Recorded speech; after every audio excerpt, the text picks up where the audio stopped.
നമ്മൾ ഈ വർഷം സ്റ്റാർട്ട് ചെയ്ത സമയത്ത് ഒരുപാട് സ്റ്റുഡൻസ് പറഞ്ഞിരുന്ന ഒരു കാര്യമാണ്, സാർ എൻ്റെ മനസ്സിൽ ഉത്തരമുണ്ട്, പക്ഷേ അത് ഇംഗ്ലീഷിലാക്കി എഴുതാനുള്ള ഒരു കോൺഫിഡൻസ് എനിക്കില്ല. അവിടെ എൻ്റെ സ്പെല്ലിങ് തെറ്റുന്നുണ്ടോ, വേർഡ്സ് തെറ്റുന്നുണ്ടോ, ഗ്രാമർ തെറ്റുന്നുണ്ടോ എന്ന് എപ്പോഴും കൺഫ്യൂഷനാണ്. നിങ്ങൾ ആരും ഒറ്റയ്ക്കല്ല. നമ്മളൊക്കെ ഇംഗ്ലീഷ് പഠിച്ചിരുന്ന സമയത്ത് എല്ലാവരും ഫേസ് ചെയ്തിരുന്ന ഒരു മെയിൻ പ്രശ്നമാണ് മനസ്സിലുള്ള ഉത്തരം അതുപോലെ ഇംഗ്ലീഷിലാക്കി എഴുതാനുള്ള ആ ഒരു കോൺഫിഡൻസ് കുറവ്. നമ്മൾ ഈ ഒരു വീഡിയോ സീരീസിലൂടെ, ഗ്രാമർ വീഡിയോ സീരീസിലൂടെ നമ്മൾ ഈ ഒരു പ്രശ്നമാണ് പരിഹരിക്കാൻ പോകുന്നത്. ഓരോ വീഡിയോ മുന്നിലേക്ക് പോകുമ്പോഴും അല്ലേ നമുക്ക് ആ കോൺഫിഡൻസ് ഇങ്ങനെ കൂട്ടി കൂട്ടി കൊണ്ടുവരാം. അങ്ങനെ നമ്മുടെ മനസ്സിലുള്ള ഉത്തരം അതുപോലെ ഇംഗ്ലീഷിലേക്ക് മാറ്റി എഴുതാനുള്ള ഒരു കോൺഫിഡൻസിൽ നമ്മൾ എത്തും. നമ്മൾ കഴിഞ്ഞ വീഡിയോയുടെ കമന്റ് സെക്ഷനാണ് നിങ്ങളിപ്പോൾ കണ്ടുകൊണ്ടിരിക്കുന്നത്. അതായത് ഒട്ടും കോൺഫിഡൻസ് ഇല്ല എന്ന് പറഞ്ഞവരാണ് ഫുൾ കോൺഫിഡൻസോടുകൂടെ ഈ കാണുന്ന സെന്റൻസുകളൊക്കെ അടിപൊളിയാക്കിയിട്ട് ഉണ്ടാക്കിയിരുന്നത്. അതായത് നമ്മൾ കഴിഞ്ഞ വീഡിയോയിൽ സബ്ജക്റ്റ് വേർബ് അഗ്രിമെന്റ് നമ്മൾ പ്രസന്റ് ടെൻസിൽ യൂസ് ചെയ്യുമ്പോൾ എങ്ങനെയാണ് സെന്റൻസുകൾ ഉണ്ടാക്കുക എന്നുള്ളതാണ് പഠിച്ചിട്ടുണ്ടായിരുന്നത്. അടിപൊളിയായിട്ട് ഒരുപാട് പേര് ഇതിൽ സെന്റൻസുകൾ ഉണ്ടാക്കിയിട്ടുണ്ട്. ഞാൻ പറഞ്ഞിരുന്നു, നിങ്ങളുടെ കമന്റ്സിൽ നിന്നാണ് നമ്മൾ ഓരോ വീഡിയോസ് ഉണ്ടാക്കുന്നത്, അല്ലെങ്കിൽ നിങ്ങളുടെ ബുദ്ധിമുട്ടുകൾ എന്താണെന്നുള്ളത് മനസ്സിലാക്കിയിട്ടാണ് നമ്മൾ കൂടുതൽ ആ ഒരു പ്രശ്നങ്ങൾ പരിഹരിക്കുന്നതും നിങ്ങൾക്ക് കൂടുതൽ കോൺഫിഡൻസ് കിട്ടുന്നു. അപ്പോൾ ഇന്ന് നമ്മൾ നോക്കാൻ വേണ്ടി പോകുന്നത്, അല്ലെങ്കിൽ ഗ്രാമർ സീരീസിന്റെ രണ്ടാമത്തെ വീഡിയോയിൽ നമ്മൾ നോക്കാൻ വേണ്ടി പോകുന്നത് ഫ്യൂച്ചറിനെ കുറിച്ചിട്ടാണ്. നമ്മൾ ഓൾറെഡി പ്രസന്റ് ടെൻസിനെ കുറിച്ചിട്ട് ഒരു വീഡിയോ ചെയ്തു. നമ്മൾ ഫ്യൂച്ചറിനെ കുറിച്ച് പറയുന്ന സമയത്ത് നമുക്ക് യൂസ് ചെയ്യാൻ പറ്റുന്ന രണ്ട് കിടിലൻ ഓക്സിലറി വെർബുകളാണ് വില്ലും വുഡും. ഓക്കെ, സോ വില്ലും വുഡും യൂസ് ചെയ്യുന്ന സമയത്ത് നമുക്ക് ഇടയ്ക്കൊരു കൺഫ്യൂഷൻ വരാറുണ്ട്, ഇടയ്ക്ക് നമ്മൾ തെറ്റിക്കാറുണ്ട്. 1-2 റൂൾസ് പഠിച്ചാൽ ഇനി ഇതൊരിക്കലും തെറ്റൂല. സോ വില്ലും വുഡും വെച്ച് നമുക്ക് ഇനി ധൈര്യപൂർവ്വം കോൺഫിഡൻ്റ്ലി നമുക്ക് സെന്റൻസുകൾ ഉണ്ടാക്കാം ഈ ഒരു വീഡിയോ കഴിയുന്നതോടുകൂടെ. നമ്മുടെ ഒന്നാമത്തെ വീഡിയോയുടെ കമന്റ് സെക്ഷനിൽ കണ്ടൊരു കമന്റ് ആയിരുന്നു, സാർ വില്ലൻ വുഡ് യൂസ് ചെയ്യുമ്പോൾ ഒരു കൺഫ്യൂഷൻ ഒന്ന് പറഞ്ഞുതരുമോ. സോ അമൻ ആദം ചോദിച്ചിട്ടുള്ള ഈ ഒരു കമന്റ് സെക്ഷനിൽ നിന്നാണ് ഞാൻ ഈ ഒരു വീഡിയോ ഉണ്ടാക്കുന്നത്. ഞാൻ ആദ്യം തന്നെ നിങ്ങൾക്കൊരു പാരഗ്രാഫ് കാണിച്ചു തരാം. നിങ്ങൾ പ്രതീക്ഷിക്കുന്ന പോലെ തന്നെ ഈ ഒരു പാരഗ്രാഫിൽ ഞാൻ വില്ലും വുഡും തെറ്റിച്ചാണ് കൊടുത്തിരിക്കുന്നത്. ഞാൻ ഇതൊന്ന് വായിച്ചു കേൾപ്പിക്കാം. Yesterday it was raining, so I will stay at home and read a book. My friend called and said he will came over, but he didn't. We planned that we will play chess together. If he had brought his board, we will has played. Later, I made some tea and thought he would like it, but he never came. ഞാൻ ഇത് വായിക്കുന്ന സമയത്ത് തന്നെ എനിക്ക് തന്നെ കുറച്ച് ബുദ്ധിമുട്ടുണ്ട്. കാരണം നമ്മൾ എത്രയോ വർഷങ്ങളായിട്ട് ഇംഗ്ലീഷ് വായിക്കുന്നതിൽ എന്തൊക്കെയോ തെറ്റുണ്ട് ഇതിൽ കൊടുത്ത ഈ വില്ലും വുഡും തമ്മിൽ. സോ ആ ഒരു തെറ്റ് വരുന്നതുകൊണ്ടാണ് നമുക്കത് വായിക്കാൻ ഒരു കല്ല് കടിക്കുന്നത്. ഇതിന്റെ തെറ്റുകൾ എന്തൊക്കെയാണെന്നുള്ളത് നിങ്ങൾക്ക് തന്നെ ഈസിലി കണ്ടുപിടിക്കാൻ പറ്റും ഈ വീഡിയോ കഴിയുന്നതോടുകൂടെ. നമ്മൾ ആദ്യം വില്ലാണ് പഠിക്കാൻ വേണ്ടി പോകുന്നത്. വില്ല് നമ്മൾ എവിടേക്കാണ് യൂസ് ചെയ്യുന്നുള്ളതാണ് ഞാൻ പറഞ്ഞു തരുന്നത്. ഭാവിയിൽ നമുക്ക് നടക്കുന്ന ഉറപ്പുള്ള കാര്യങ്ങൾ പറയാൻ വേണ്ടിയിട്ടാണ്, അല്ലെങ്കിൽ നമുക്ക് ഏകദേശം ഒരു ഉറപ്പുണ്ട് ഇങ്ങനെ നടക്കും എന്നുള്ളത് പറയാൻ വേണ്ടിയിട്ടാണ് നമ്മൾ വില്ല് യൂസ് ചെയ്യുന്നത്, അല്ലെങ്കിൽ അവിടെയാണ് നമ്മൾ വില്ല് യൂസ് ചെയ്യേണ്ടത്. For example, I will study tonight, ഞാൻ ഇന്ന് രാത്രി പഠിക്കും. അതെനിക്ക് ഏകദേശം ഒരു ഉറപ്പുള്ള കാര്യമാണ്. She will do her homework.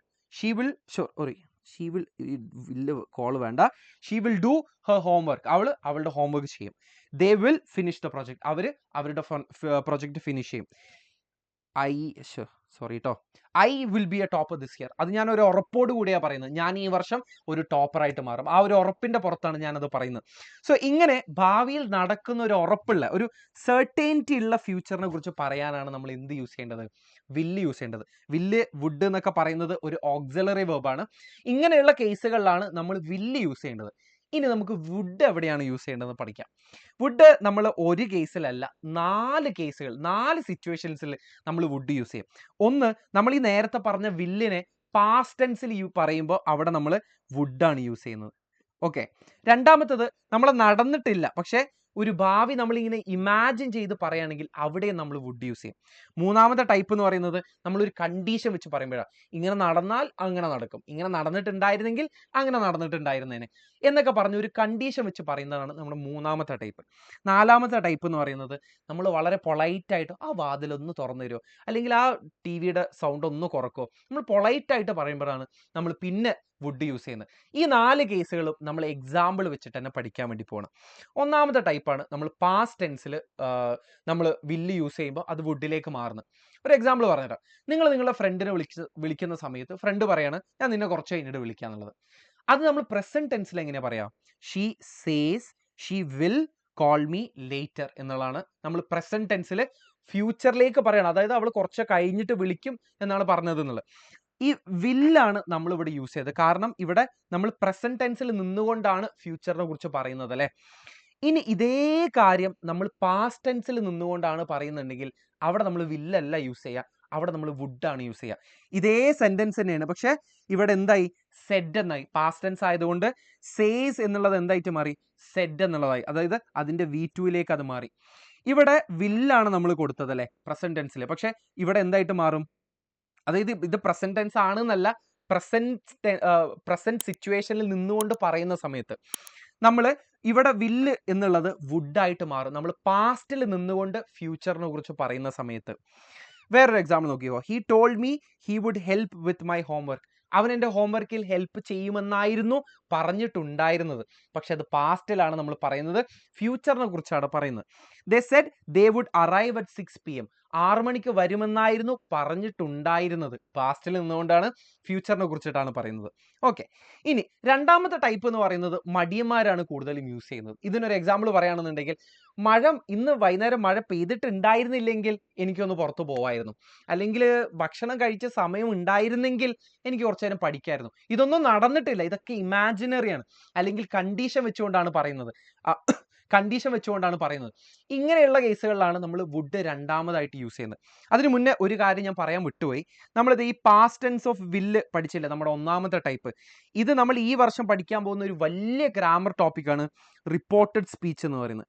Reported സ്പീച്ചിൽ നമ്മൾ ഇഷ്ടംപോലെ ഇത് യൂസ് ചെയ്യാൻ വേണ്ടി പോകും. വില്ലും വുഡുമുള്ള കൺവേർഷൻ ഒരുപാട് നമ്മൾ യൂസ് ചെയ്യാനുണ്ട്. അപ്പോൾ ഇപ്പം നമുക്കത് മനസ്സിലായിട്ടില്ല എന്നുണ്ടെങ്കിൽ നമ്മളത് വീണ്ടും വീണ്ടും തെറ്റിക്കും. അതായത് വില്ല് നമ്മൾ പാസ്റ്റ് ടെൻസിൽ വരുമ്പോൾ അത് വുഡായിട്ട് മാറും എന്നുള്ളത് മാത്രം നിങ്ങൾ പറഞ്ഞാൽ മതി. രണ്ടാമത്തെ കേസാണ് ഞാൻ ഇപ്പോൾ പറഞ്ഞത്. അതായത് ഇമാജിനറിയാണ്, അല്ലെങ്കിൽ ഒരു കണ്ടീഷൻ വെച്ചിട്ടാണ് നമ്മൾ പറയുന്നത്. ഒരു എക്സാമ്പിൾ പറയാണ്. I would study tonight if I had time after the game. Game കളിച്ച് സമയം ഉണ്ടായിരുന്നെങ്കിൽ എനിക്ക് പഠിക്കാമായിരുന്നേനെ എന്നാണ് അവിടെ പറയുന്നത്. അല്ലെങ്കിൽ I would go for a walk if it didn't rain. എല്ലായിടത്തും ഒരു ഇഫ് വന്നു കണ്ടോ. അതായത് എപ്പോഴും ഒരു കണ്ടീഷൻ വെച്ചിട്ടാണ് പറയുന്നത്. ഇന്ന് വൈകുന്നേരം മഴ പെയ്തിട്ടുണ്ടായിരുന്നില്ലെങ്കിൽ എനിക്ക് പുറത്ത് നടക്കാൻ പോകായിരുന്നു. എപ്പോഴും ഒരു കണ്ടീഷൻ വെച്ചിട്ടാണ് നമ്മൾ അവിടെ പറയുന്നത്. She would call you if she finished her work early. അവളുടെ പണി നേരത്തെ തീർത്തിട്ടുണ്ടായിരുന്നെങ്കിൽ അവൾ വിളിക്കുമായിരുന്നേനെ എന്നാണ് നമ്മൾ പറയുന്നത്. എപ്പോഴും എന്താണ്? ഒരു കണ്ടീഷൻ ഉണ്ട് അവിടെ, അല്ലെങ്കിൽ ഒരു ഇമാജിൻഡ് ഫ്യൂച്ചറാണ്, നടന്നിട്ടില്ല, ഇമാജിൻഡ് ആണത്. നമ്മുടെ മൂന്നാമത്തെ ടൈപ്പ് എന്ന് പറയാം, അല്ലെങ്കിൽ നാലാമത്തെ ടൈപ്പ് എന്ന് പറയുന്നതിൽ നമ്മൾ ഒരാളോട് വളരെ വിനയത്തോടെ പൊളൈറ്റ് ആയിട്ട് സംസാരിക്കുമ്പോഴാണ് നമ്മൾ നാലാമതായിട്ട് വുഡ് യൂസ് ചെയ്യുക. Would you please open the door for me. ആ വാതിൽ ദയവായി ഒന്ന് തുറന്നു തരുമോ, അല്ലെങ്കിൽ would you help me carry this bag. എന്നെ ഒന്ന് ഈ ബാഗ് എടുക്കാൻ വേണ്ടിയിട്ട് സഹായിക്കോ. ഇങ്ങനെ പൊളൈറ്റ് ആയിട്ട് സംസാരിക്കാൻ നമുക്ക് എന്ത് യൂസ് ചെയ്യാം? വുഡ് യൂസ് ചെയ്യാം. അതാണ് നമ്മുടെ നാലാമത്തെ കേസ് എന്ന് പറയുന്നത്. ഈ നാലാമത്തെ കേസ്, ഈ 4 സിറ്റുവേഷൻസ് നിങ്ങൾ ജസ്റ്റ് ഒന്ന് ഓർത്താൽ മതി. ഒന്നാമത്തെ ടൈപ്പ് എന്ന് പറയുന്നത് നമ്മൾ പാസ്റ്റ് ടെൻസിലേക്ക് മാറുമ്പോൾ വില്ല് വുഡായിട്ട് മാറും. പാസ്റ്റ് ടെൻസ് ആണോ അവിടെ വില്ല് യൂസ് ചെയ്യരുത്, അവിടെ വുഡാണ് യൂസ് ചെയ്യേണ്ടത്. പിന്നെ നമ്മളൊരു കണ്ടീഷൻ വെച്ച് പറയുമ്പോഴും നമ്മളൊരു ഇമാജിൻഡ് ഫ്യൂച്ചർ വെച്ച്, അതായത് ഭാവിയിൽ നടന്നിട്ടില്ല, ഇമാജിൻഡ് ആണ്, അതായത് സാങ്കല്പികമായിട്ടുള്ള ഒരു ഭാവിയെ കുറിച്ച് പറയുമ്പോഴും നമ്മൾ അവിടെ വുഡാണ് യൂസ് ചെയ്യേണ്ടത്. പിന്നെ ഒരാളോട് വളരെ പൊളൈറ്റ് ആയിട്ട് സംസാരിക്കുമ്പോഴും നമ്മൾ അവിടെ വുഡാണ് യൂസ് ചെയ്യേണ്ടത്. ഇനി 2 റൂൾസ് പഠിക്കാം. ഒന്നാമത്തെ റൂൾ എന്ന് പറയുന്നത് സിമ്പിൾ ആണ്. വില്ലും വുഡും യൂസ് ചെയ്തതിന് ശേഷം നമ്മൾ എപ്പോഴും വെർബിന്റെ ഫസ്റ്റ് ഫോം ആണ് യൂസ് ചെയ്യേണ്ടത്. ഫസ്റ്റ് ഫോം എന്ന് പറയുമ്പോൾ സ്വിം, റൺ, അല്ലെങ്കിൽ വാക്ക്, ജംപ്, ഇങ്ങനെ തുടങ്ങുന്ന വെർബിന്റെ ഫസ്റ്റ് ഫോം മാത്രമേ നമ്മൾ അവിടെ യൂസ് ചെയ്യാൻ വേണ്ടി പാടുള്ളൂ. അതായത് നമ്മൾ ഐ വിൽ ഗോ എന്നാണ് പറയേണ്ടത്, ഐ വിൽ വെൻഡ് എന്ന് പറയരുത്. ഷീ വുഡ് ഹെൽപ്പ് എന്നാണ് പറയേണ്ടത്, ഷീ വുഡ് ഹെൽപ്ഡ് എന്ന് പറയരുത്. ദേ വിൽ കോൾ യു എന്നാണ് പറയേണ്ടത്, ദേ വിൽ കോൾഡ് യു എന്ന് പറയരുത്. അതായത് വെർബിന്റെ ഫസ്റ്റ് ഫോം മാത്രമേ വില്ലും വുഡും യൂസ് ചെയ്തതിന് ശേഷം നമ്മൾ യൂസ് ചെയ്യാൻ പാടുള്ളൂ. രണ്ടാമത്തെ റൂൾ എന്ന് പറയുന്നത് നമ്മൾ വില്ലും വുഡും യൂസ് ചെയ്തതിന് ശേഷം ഒരിക്കലും ഹാസ് യൂസ് ചെയ്യരുത്, എപ്പോഴും ഹാവ് ആണ് യൂസ് ചെയ്യേണ്ടത്. വെരി സിമ്പിൾ ആയിട്ടുള്ള 2 റൂളുകളാണ്. അതായത് I will have A party എന്നാണ് പറയുന്നത്, I will has A party എന്ന് യൂസ് ചെയ്യരുത്. അല്ലെങ്കിൽ he will has A party എന്ന് ഒരിക്കലും യൂസ് ചെയ്യരുത്, he will have A party. വില്ലും വുഡും വന്നു കഴിഞ്ഞാൽ അവിടെ ഹാവ് ആണ് യൂസ് ചെയ്യരുത്, ആ ഹാവ് ആണ് യൂസ് ചെയ്യേണ്ടത്, ഹാസ് യൂസ് ചെയ്യരുത്. അതുപോലെ തന്നെ നമ്മൾ എപ്പോഴും വില്ലും വുഡും യൂസ് ചെയ്തതിന് ശേഷം നമ്മൾ വെർബിന്റെ ഫസ്റ്റ് ഫോം ആണ് യൂസ് ചെയ്യേണ്ടത്. 2 റൂൾസ് മാത്രമേ ഉള്ളൂ. അപ്പോൾ ഈ ഒരു പാരഗ്രാഫ് എങ്ങനെ ഉണ്ടാവും എന്നുള്ളത് നമുക്ക് നോക്കാം. Yesterday it was raining so I will stay at home and read a book. Yesterday ആണ്, പാസ്റ്റ് ടെൻസ് ആണ്. അങ്ങനെയാണെന്നുണ്ടെങ്കിൽ ഇവിടെ വില്ല് യൂസ് ചെയ്യേണ്ട കാര്യമേ ഇല്ല. I stayed I stayed at home and read a book എന്ന് പറഞ്ഞാൽ മതി. My friend call me and said he will came over എന്ന് നമ്മൾ പറയോ? ഇവിടെ ഇത് ഓൾറെഡി സെഡ് എന്ന് പറഞ്ഞത് പാസ്റ്റ് ടെൻസിലായതുകൊണ്ട് ഇവിടെ വില്ല് പറ്റൂല. ഇവിടെ എന്ത് വരണം? ഇവിടെ വുഡ് വരണം. അതുപോലെ കെയിം എന്ന് നമ്മൾ യൂസ് ചെയ്യാൻ പാടുണ്ടോ? വെർബിന്റെ ഫസ്റ്റ് ഫോം ആണ് യൂസ് ചെയ്യേണ്ടത്. ഹി വിൽ കം ഓവർ എന്നുള്ളതായിട്ട് മാറും. But he didn't.